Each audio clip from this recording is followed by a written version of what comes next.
I just read a book by Alex Hormozi called $100 Million Leads. And it talked about the core 4 ways that you can generate leads. I think if everybody did these 4 things, you'd have more leads than what you could handle. So here are the 4 things. Number 1, doing warm outreach. Warm outreach means that you contact people that you've worked with, contact people that you know, contact people that you have some type of connection with. Those are good sources of leads. When you contact those warm leads, you contact them to say, hey, haven't talked to you in a little while. Want to see how you're doing, what's going on, checking in with them.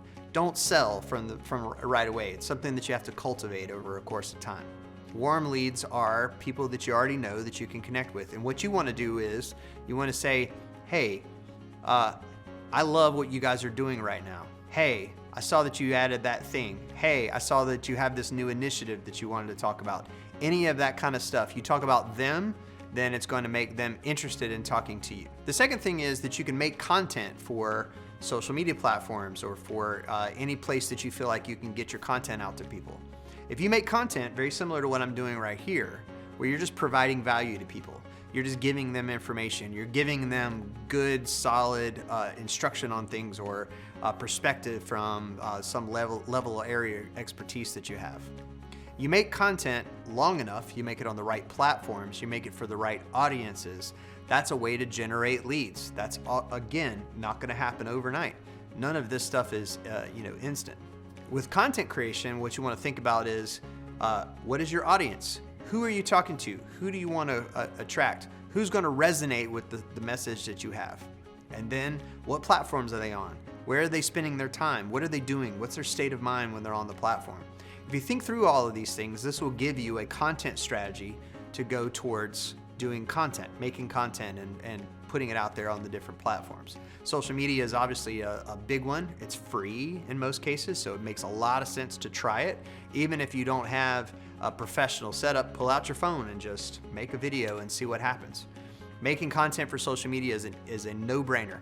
Easy to do and very, very simple to get it out there. But primarily what you want to do is you want to identify your audience, you want to identify the message that your audience will identify with, and you want to identify what it is that they want to hear from you so that when you communicate with them, they're receptive to it. The third one is cold outreach, and cold outreach is by far the hardest one of these to do. But cold outreach can also be done strategically. To do cold outreach properly, you've got to do more research. You got to understand exactly who you're talking to, who's going to answer the phone, what state of mind are they in when you get in touch with them? What is their responsibility there? What initiatives they have going on? What is it that they've just launched? Is it something where you can show some interest in them and seem like you're asking for more information? Remember, interested is interesting. So if you set yourself up to be interested in what they're doing, you're going to be more interesting to them. Cold outreach is all about being prepared. It's all about understanding who your prospect is. It's all about understanding what you can do to help them. And it's all about understanding the psychology of getting to know, like, and trust somebody. The idea with cold outreach is you want to turn a cold prospect into a warm prospect. And the fourth one, the most expensive one, is to advertise. Now, you think about advertising, in a traditional brain, you think about advertising, you think about television, radio, billboards, print. But that's not really what we're thinking about when we're thinking about advertising right now. Right now, we're thinking about, Google placement. We're thinking about YouTube ads. We're thinking about Facebook ads. We're thinking about those things that you can not only A/B test and test and test and test until you figure out what works, but it's also very trackable. You can understand your results. You can understand where people are coming from to get to your content, where they're going after they're done with the content. There's all kinds of cool stuff that can happen with advertising right now. What you have to do with advertising, you've got to be patient. You got to make sure that you have enough time built into it, that you're reaching the right audience. You have to have all of that strategy set out so that you understand exactly who you're talking to, you understand exactly what platforms they're on and what works.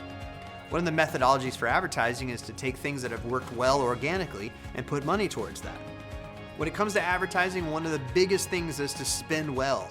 In other words, you don't want to put, $10 in a boost on Facebook and then say advertising doesn't work.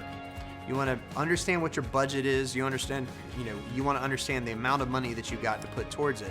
And advertising realistically should be number 4 in this list. You should have done everything else first and then advertise.